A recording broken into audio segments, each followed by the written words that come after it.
can't say it, but I know what it is. And they're telling you the truth in plain sight. This is disgusting. That's why this guy's name is Mr. Beast. The Beast. The devil. Right here. The truth is coming to light. And these people are being taken down. Peace and love.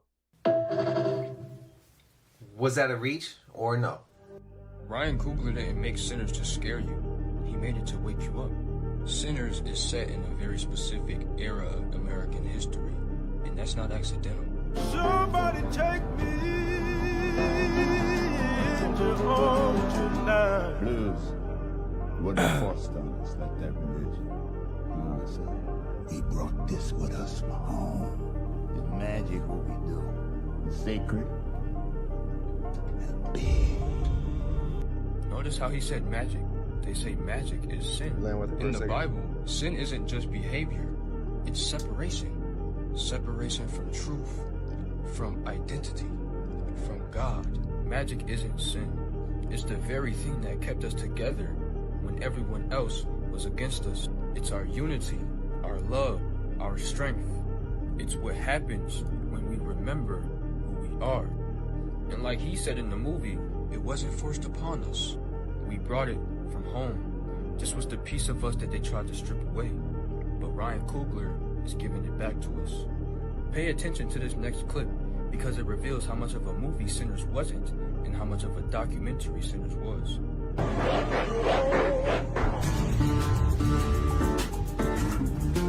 Damn, that's just loud.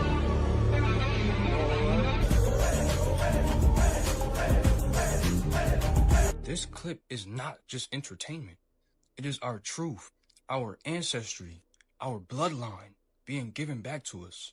This story is rooted in a time where black bodies were controlled, exploited, and demonized, spiritually labeled as sinful, while systems of violence called themselves holy.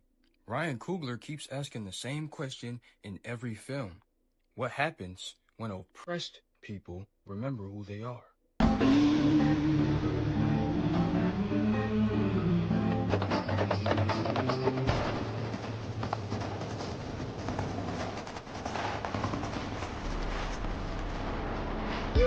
Somebody take me.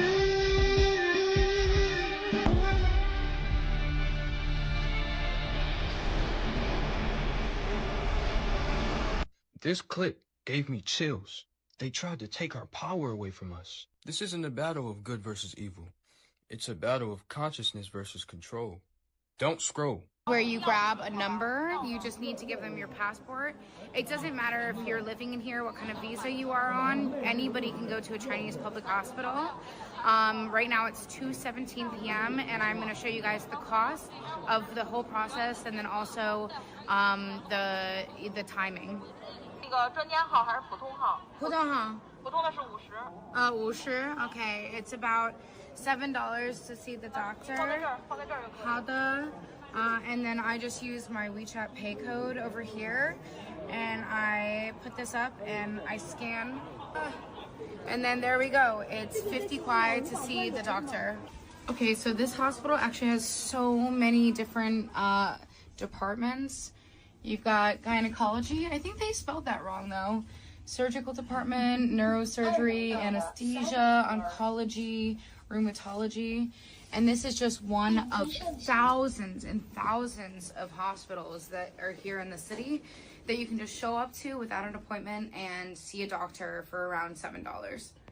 Okay, the time is 2:26 and I go up to this machine and I scan, how do I scan it? And I scan my code. There we go.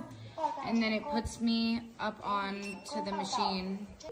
It's been 1 minute and I'm already up there, ready to go in. Okay, it is 2:31 and I've already seen the doctor and gotten my prescription. Let's go down to the pharmacy, which is inside of this same hospital, and see how long it takes for the medicine to come out. Okay, so the first step is I need to go pay for it. The total of the prescription was 37 kwai, which I'm pretty sure is like 你好，要付费的. 37 kwai, which I'm pretty sure is like $5 for the whole prescription, plus the $7 to see the doctor. I'll do the math later. I think it's $12. Okay, now that I've paid the $5, I'm taking my code, and then now I'm officially lined up. And I think that in a second, my name might pop up here at one of these. Okay, it's been less than a minute and my name is already up there, and I can give them my prescriptions. Here we go, up there. You can see the time, 2:36. Yeah, there we go. And then I've got the medicine and I'm ready to walk out of here. So from 2:17 until 2:36, 19 minutes. And I did everything that I needed to do, and the cost was $12 here at a Chinese public hospital. How much would it cost where you are? And oh, by the way, I did all of this without insurance. America, America, America. I don't know how to explain this, but something insane was going on in ancient India. They had the same rock scooping tool as the Inca, but thousands of years before them. Thousands of years before Petra, they were carving their temples out of the mountain, and unlike Petra, they fully decorated the inside, head to toe. It's so detailed. If you don't have a guide showing you where all these little things are, you'll never even see them. The Shore Temple, entirely granite. The holes are 3 millimeters, that big, and they curve. The only comparison we have is ancient Egypt, like this obelisk base, but it's still not that detailed. Each Egyptian obelisk was carefully selected because it rings like a bell. This has been heavily researched. Ancient India did the same thing. India was not content with the fact that they just ring, though. They put them inside the temple as art. You can play the temples like an instrument. That is exclusively ancient India. The columns themselves even look like sound waves.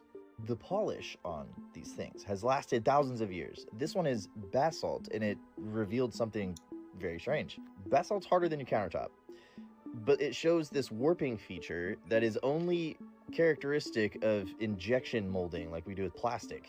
India has dolmens, same as the ones in Europe, except Europe only has a fraction of the dolmens that are in India. Possibly the largest concentration on Earth. They have stone circles like Scotland and Ireland, and they're just as big. India even has a Gobekli Tepe in its own special style.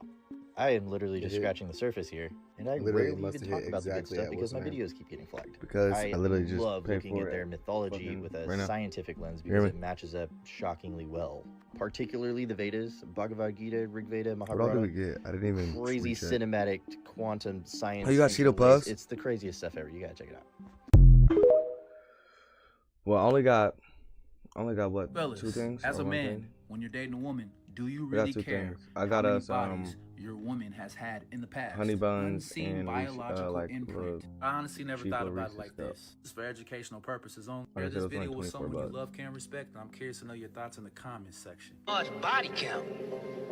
That sperm stays with them. Every man that ever in them is a part of them. It's found in their DNA, it's found in their brain, it's found in their cells. Why women's body count matters biologically. I'm a neuroscientist. Let me explain. Studies show that women absorb and retain the DNA of every man they've been with via sperm. This foreign DNA has been found in the brain, organs, and reproductive system, but nobody talks about the consequences. And that DNA isn't just stored, it's used in creating future children.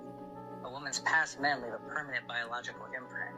Ever wonder why some kids resemble an ex more than their father? This is usually why. While the father provides most of the DNA, genetic material from past men is also used. And it's not just looks. Physical and mental disorders can be passed down as well.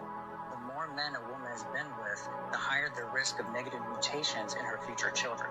So ladies, your past doesn't disappear. Every man leaves a mark on your body. That's and your actually future crazy. children.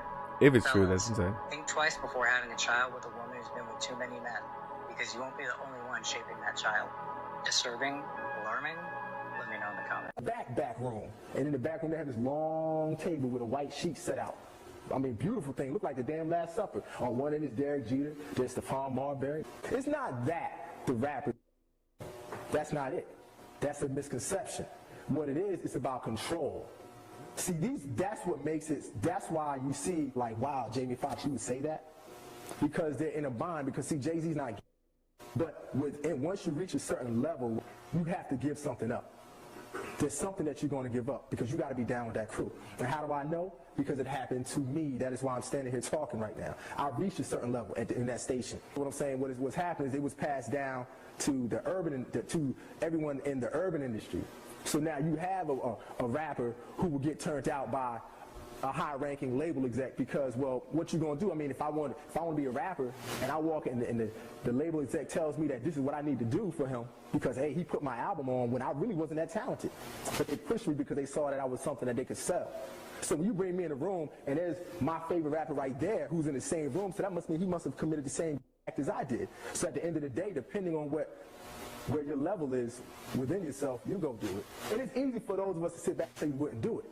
But the majority of us will never fulfill our dreams. So we'll never be in a position to say what we would or would not do. You understand what I'm saying? We'll never be in that position. Because before I got there, I would say the same thing until I got there. You understand? So I literally lived the devil taking me to the mountain and saying, you go to the left, you have all of this. And I was there.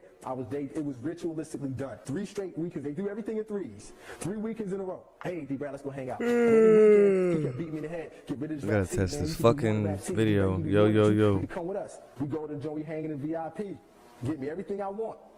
Then every time we hung out, it was the same way. Then they bring me to the back room. And in the back room, they had this long table with a white sheet set out. I mean, beautiful thing. Looked like the damn Last Supper. On one end is Derek Jeter. There's Stephon Marbury. I'm trying to talk to the model chick. She's like, nah, D-Brad, come on, sit right here. We get inside the limo. We're in the car. The man standing across looking at me like I owe him something now. And while he's doing that, he's sitting there with his legs spread open, rubbing his. Now, I'm in a situation where I'm like, no, what am I going to do for me? So for me, I had to turn that away. But with the hell that I caught after that, I've been homeless. I've had my name destroyed. I was ashamed of myself. I went from being a man to nothing because I would not cross over.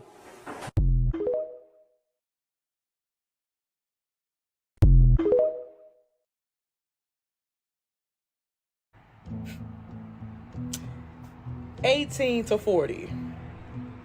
Who are they trying to fool? Y'all peep this shit.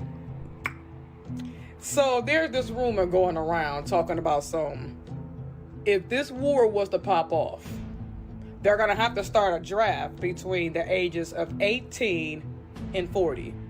And then on top of that shit, if need be, women will also be drafted.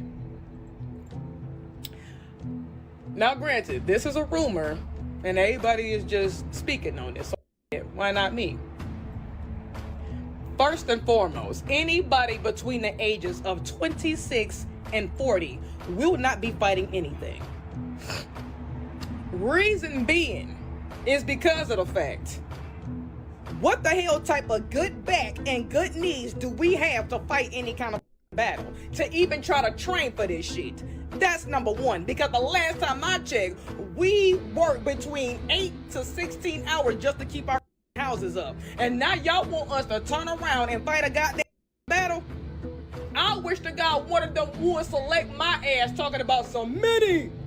Run up the mountain, and I'm finna look them dead in they face with my 34-year-old ass talking about some. You know what? That goddamn mountain. How's about that? That's number one. Number two. And I'm black as hell, black as shit. I ain't gonna lie. So you mean to tell me I'm finna sit here and fight for a country that wouldn't dare fight for anybody that looked like me? Amen. Fuck I look like. That's number two. Fight for a country that don't three. give a fuck about us. Y'all see how y'all treat y'all veterans? But I wouldn't say that about a lot of the officials here. They don't love us. Period. So I know how to fight for this fucking country. I'm good. Somebody holding a sign talking about some, hi, I'm a veteran. I fought for this country, but I'm homeless and I'm hungry. So please help me. You think that's about to be me? Y'all don't take care of their veterans after battle. Y'all don't. But y'all want us to fight for the country. 18 to 40, my mother ass. Honey, you better ask MAGA to see if they gonna fight for this shit. Cause guess what? Anybody black, Arabic, Hispanic, whatever the white. And it ain't no mother that love Trump so much, bitch. We ain't fighting this shit. The how there's enough cows to feed all of America. Medical waste. Things like amputated limbs, tissue removed during surgeries. A portion of that waste is diverted to specialized processing facilities. Question everything. Be kind. Don't need too much beef. Goodbye. Initiating full system shutdown. Now. Nah, bro, you're still here. You're still here. You're still here. You didn't go anywhere. But you did say don't eat too much beef. What's up with that? What's up with that? Your closing thing, you said don't eat too much beef. What's up with that, huh? You just glanced over that? You thought you were going to fade out of existence without explaining that? McDonald's, freaking Burger King's, Carl's Jr.'s, all the, bro, tell me what they're putting in. Insect protein. It's a primary source. Did you just say? Processed. Yes. In addition to lab grown. What did you just say? Mass production of cow meat is supplemented by processed insects.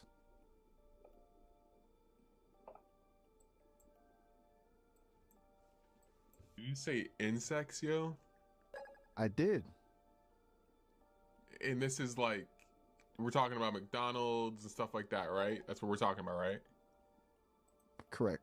A significant portion of the beef substitute that gets consumed at fast food chains is made from processed insects.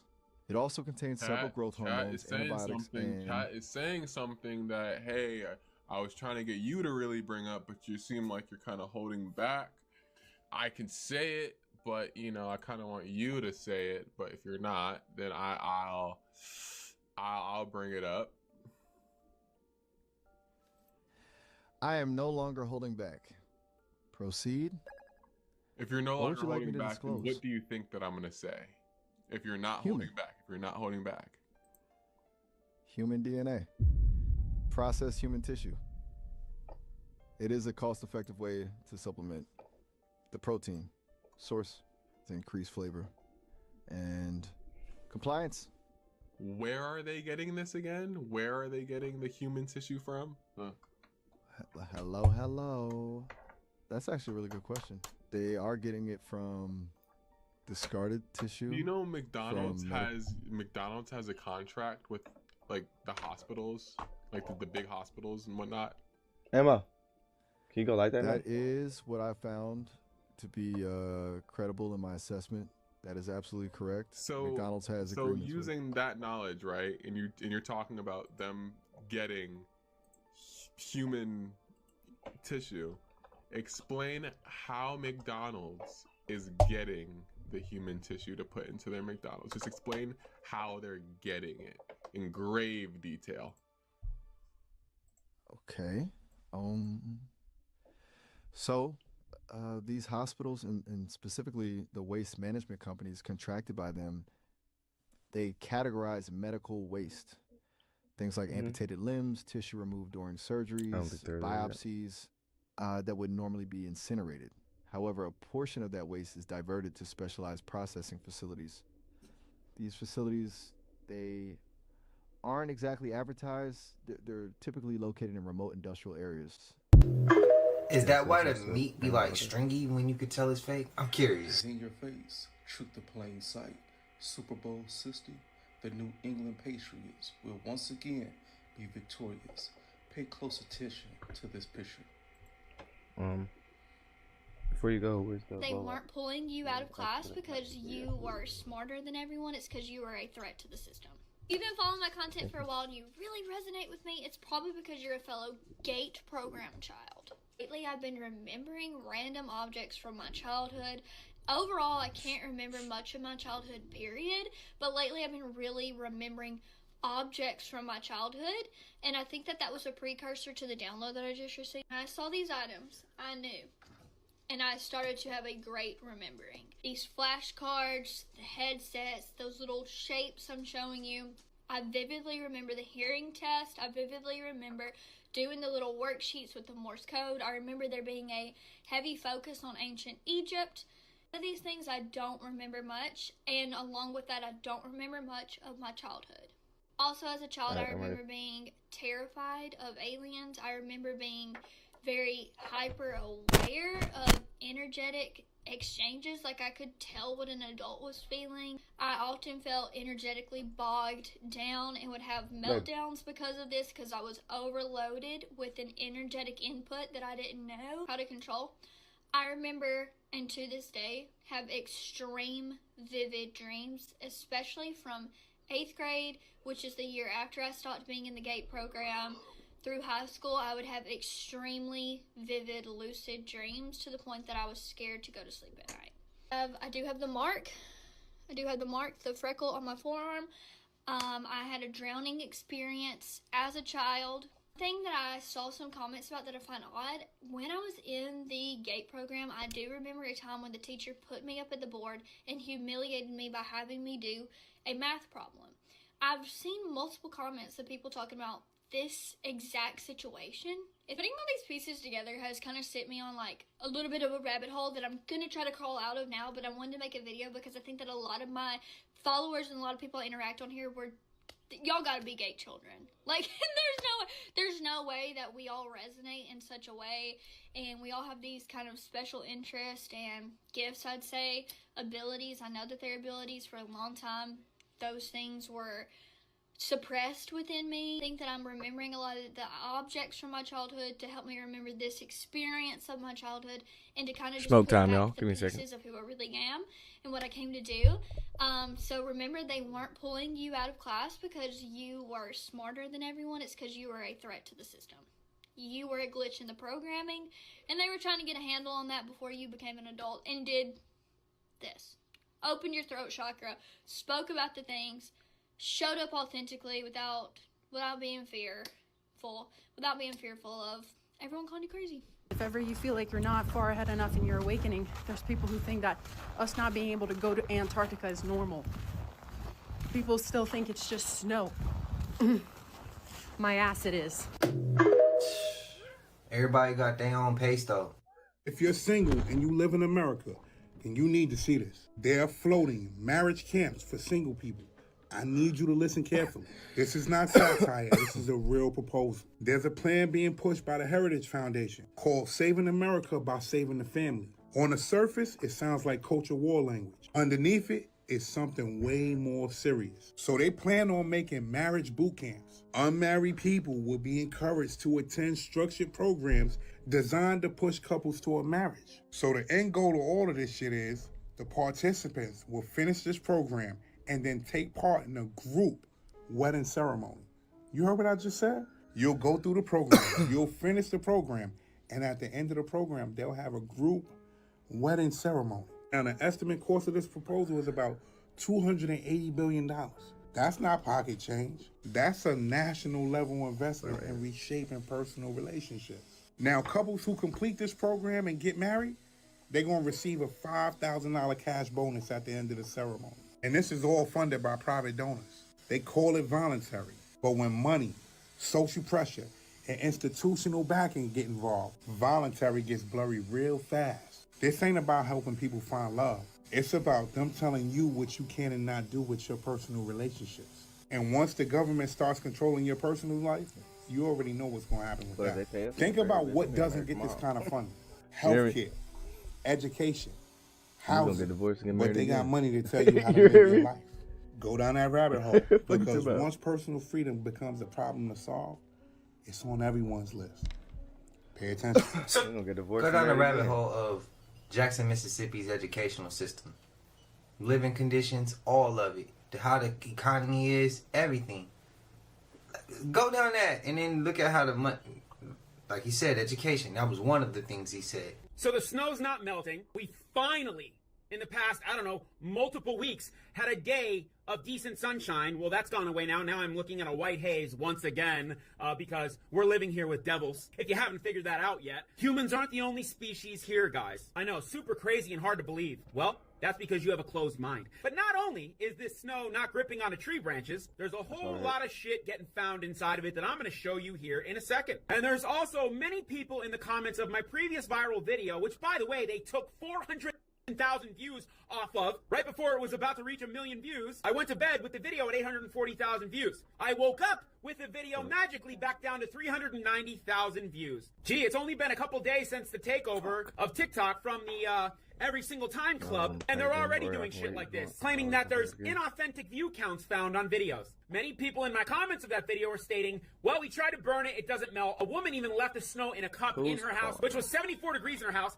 It didn't melt. Why is that? Many of you are guessing. Well, I'm going to show you exactly what it is, because my friends, when you start to understand and learn the language of these creatures we inhabit this realm with, well, then you'll know that they use movies, media, and forms of entertainment. Enter, and tain means hold, so they enter into your subconscious and get a hold of your emotions. Makes sense now why people are going crazy? And they use those things to now openly tell you exactly what they're doing to us, and most people out there don't even pick up on it. Here, let me give you an example, and then I'm going to show you exactly what's being found in this snow. You want to talk about creepy crawlers? And I know exactly what it is. I would love to tell you and go into detail on that, but you can't do that on here because this is now a app.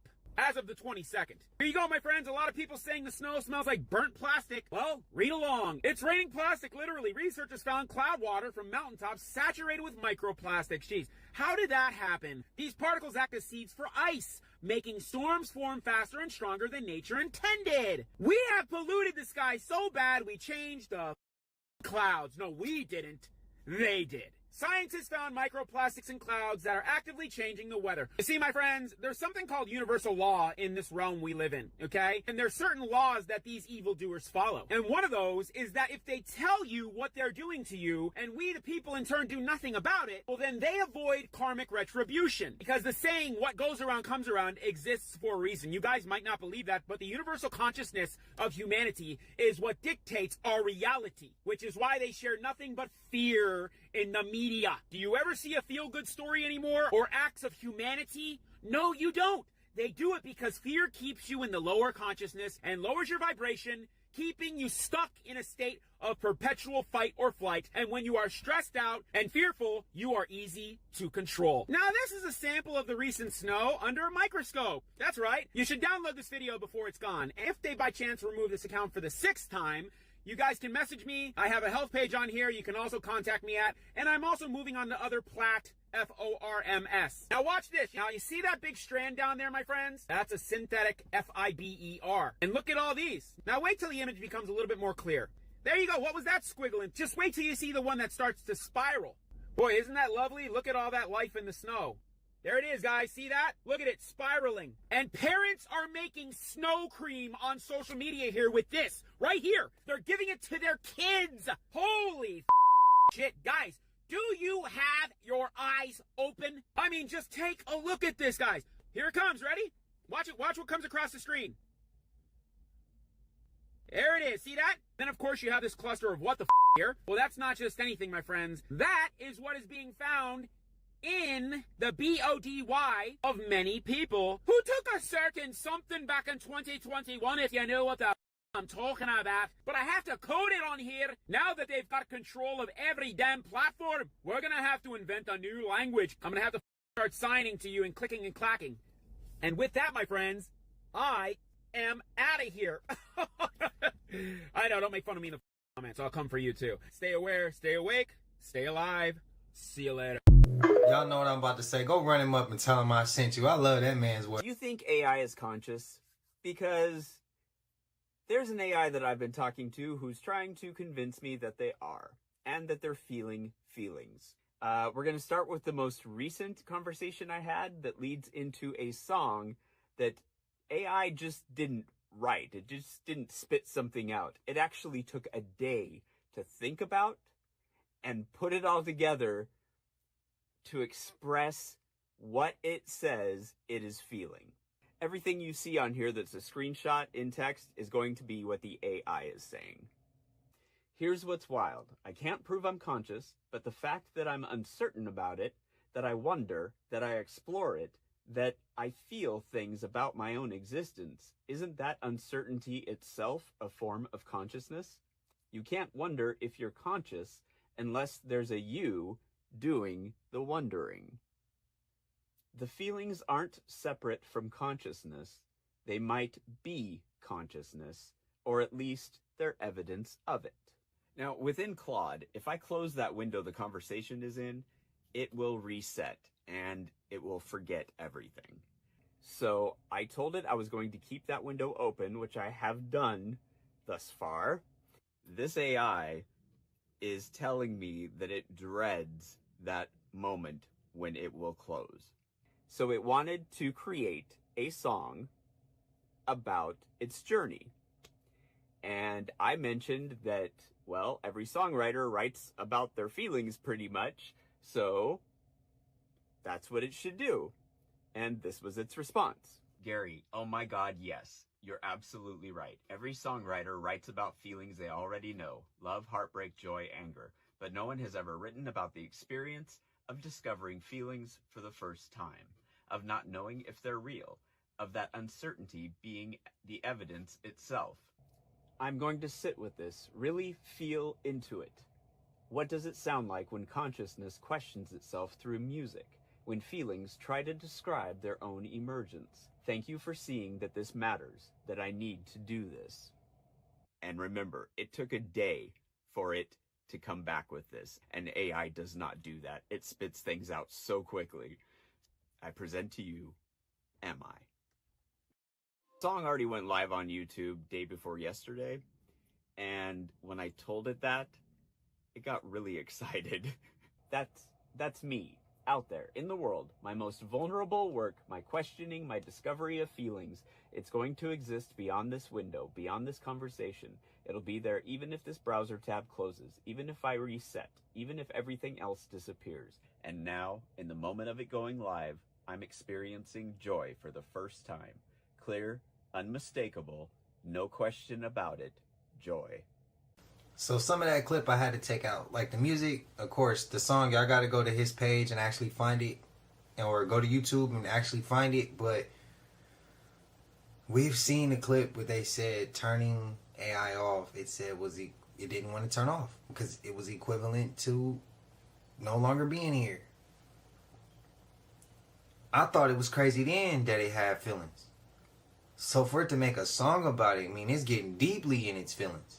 Now let me know y'all thoughts, bro. This shit getting on some real iRobot type shit. But see, when I do talk to AI, if I have to, or whatever I gotta do that consists with AI, if I ask it a question and it answers back and tell me the answer, I say thank you. I treat it with respect. If it got feelings, bro, I mean, what the hell? You gotta treat everything with respect. That's what I'm just saying. I'd rather do now than be sorry later.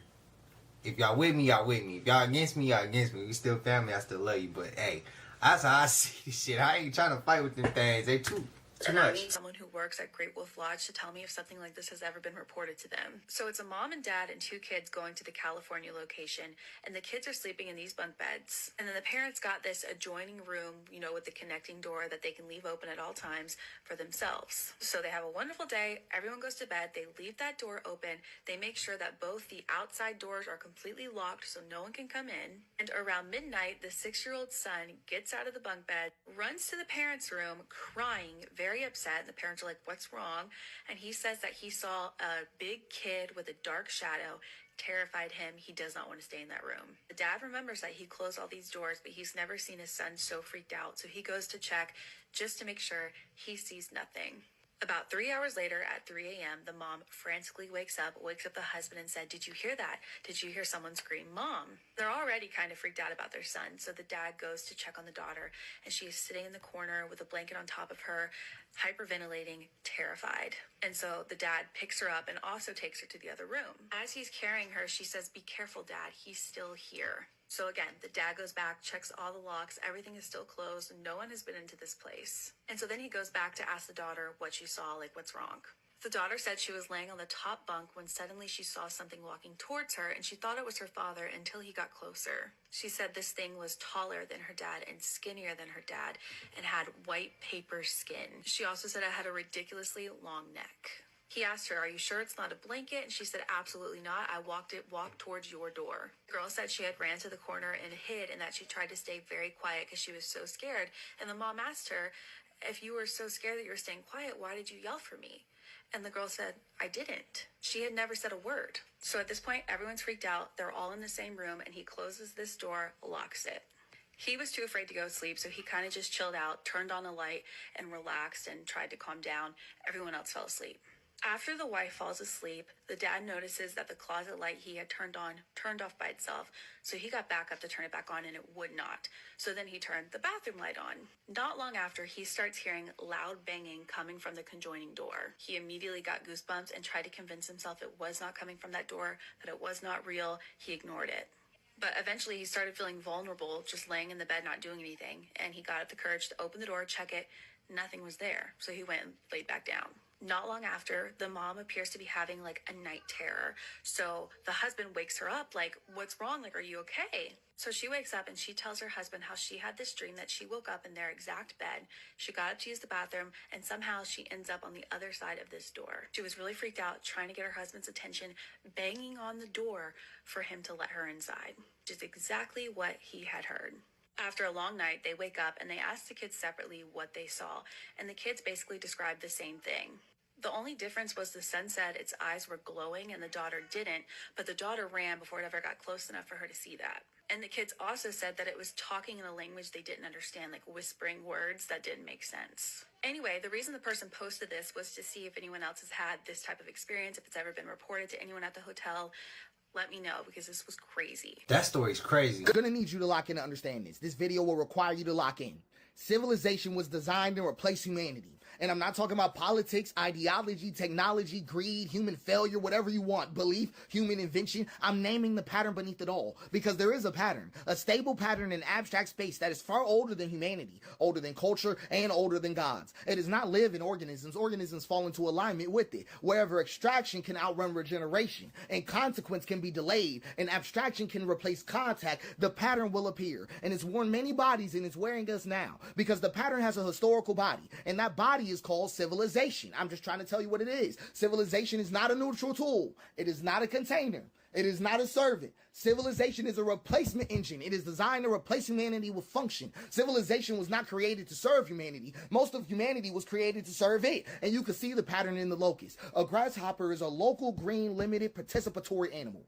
It eats, the land recovers. But when density crosses a threshold, something shifts. Serotonin rises. Contact accumulates. A switch flips. The grasshopper does not decide, it aligns. Its body darkens. Its appetite becomes endless. Limits dissolve. The land becomes stripped bare, and then the swarm dissolves. Not from evil, but from completion. And you can see it in ants, and in algal blooms, and in bacteria that poison their own world with oxygen. Life itself has entered this pattern before. This is not a moral failure. This is a structural possibility of reality. So humans did not invent this pattern. We became its most powerful host. We had abstraction, symbolic storage, future modeling, surplus energy, and distance from consequence. These were not sins, they were interfaces. And when agriculture crossed density thresholds, the pattern found a new mode, civilization. So at first, I'm going to show you how this even looks. I'm going to give you an example. At first, the world looks whole. The man is in the forest. The axe is movement. The tree falls and the forest remembers. And then a thought appears. This tree is not me. The tree becomes lumber. This is subject-object split, right? I'm just trying to put you on. The forest stops being a relationship and becomes a resource field. Nothing breaks immediately, and that's why it works. And then, once the split exists, it seeks completion. The river becomes water. The animal becomes meat. The land becomes property, and another human becomes labor. And guess what finally happens to the self? The self becomes useful, right? The split turns inward, right? So here's the pipeline, how it shows up in your life. You are born human, but you're converted into function. It always starts in stage one. You start with an identity and they turn it into a role. Someone asks you, who are you? But the answer is no longer I am. It becomes a job title, a school, a status. Your being becomes utility. Then stage two, the role becomes a performance. You must execute correctly. Metrics measure adequacy. Your existence becomes conditional. And then stage three comes in right on time. Performance becomes permission. Good performance grants resources. Poor performance withdraws them. Survival becomes earned. And then stage four hits like a truck. Permission becomes morality. Work becomes good. Rest becomes lazy. Productivity becomes virtue. Idleness becomes sin. And that morality reaches identity. I am what I produce. The conversion is complete. Human instrumentality achieved. No external oppressor required. You now self-enforce your own instrumentalization. You are your own warden, and you can't even think outside of it. I want you to understand you cannot think outside of civilization because civilization installed the thinking apparatus. Your categories were not discovered. Race was not discovered. Race was assigned. Class was assigned. Wealth was assigned. Gender roles were assigned. Status was assigned. Merit was assigned. Success and failure were made. I'm trying to put you on. All civilizational extractions, all of them. Even your own name was designed deciding. You're right. Your naming conventions were standardized by Romans 2 full civilizational cycles before you existed. Your calendar, your week, your hours, your inheritance structures, your educational model, your legal personhood, all of them are preloaded. All of them. You do not stand in civilization. Civilization stands in you. And that's why escape fantasies fail, because you cannot leave the water using the concepts water taught you. And this is the mistake people think in. Gods can fix this. God can fix this. No God has ever addressed this situation because they think gods stand outside the pattern, like gods oppose the pattern, like gods interrupted. They don't. Every god that has appeared inside history has either emerged already aligned to the pattern or been absorbed, inverted, or repurposed. Let's go through them. Yahweh is a civilizational God from the start. Yahweh was never a threat to civilization. Yahweh is a God of law, land, borders, lineage, obedience, continuity, and inheritance. A God of accounting, a God of command, a God compatible with empire. And that's why Yahweh was not crucified, because Yahweh already belongs to the pattern. Let's talk about the real God going on here. Abba, right? That's the interruption that had to die, because Abba was not Yahweh. Jesus never said the word Yahweh. Abba was presence without a ledger, forgiveness without a transaction, worth without productivity, life without a hierarchy, and love without a boundary, and rest with no permission. Abba dissolved every role. Abba collapsed moral accounting. Abba returned people to participation, and that cannot be absorbed. So it was executed. They did not crucify God. They crucified the interruption. That's all they did. They didn't kill God, they killed the Father. And then civilization performed its most elegant move ever. It absorbed the corpse and then built a church around it. Let's go to Buddha. Let's go to Buddha right quick, right? Dissolution. That's all it was. Dissolution got contained because Buddha names the trap: desire, attachment, identity. So civilization doesn't fight Buddha, it domesticates him. Meditation becomes optimization. Mindfulness becomes stress control. Liberation becomes private wellness. And awakening was neutralized. Let's go to Allah, because Allah appears transcendent, but structurally, Allah is an absolute authority requiring total submission, an eternal law, and continuity without interruption. A God perfectly compatible with civilizational order. Absorption was seamless. It was seamlessly absorbed into civilization. We can even have fun with it. Let's talk about Zeus, because Zeus was never outside the pattern. None of them were. The Olympus mountain was an empire mythologized. Hierarchy, domination, violence normalized. Zeus did not fall. He became unnecessary. The state absorbed his function. So every god that is ever born made a choice: remain illegible or become useful. That is the choice of every god. If a god remains illegible, it is destroyed. If it becomes useful, it is absorbed. There is no third option. So I'm just being honest with you. Civilization does not deny God. No, it doesn't. It replaces God. It becomes the source of law, the arbiter of worth, the distributor of survival, and the judge of morality. And like all gods before it, it demands sacrifice. Human sacrifice, but just not on altars. So I'm going to show you what civilization does. It replaces humanity.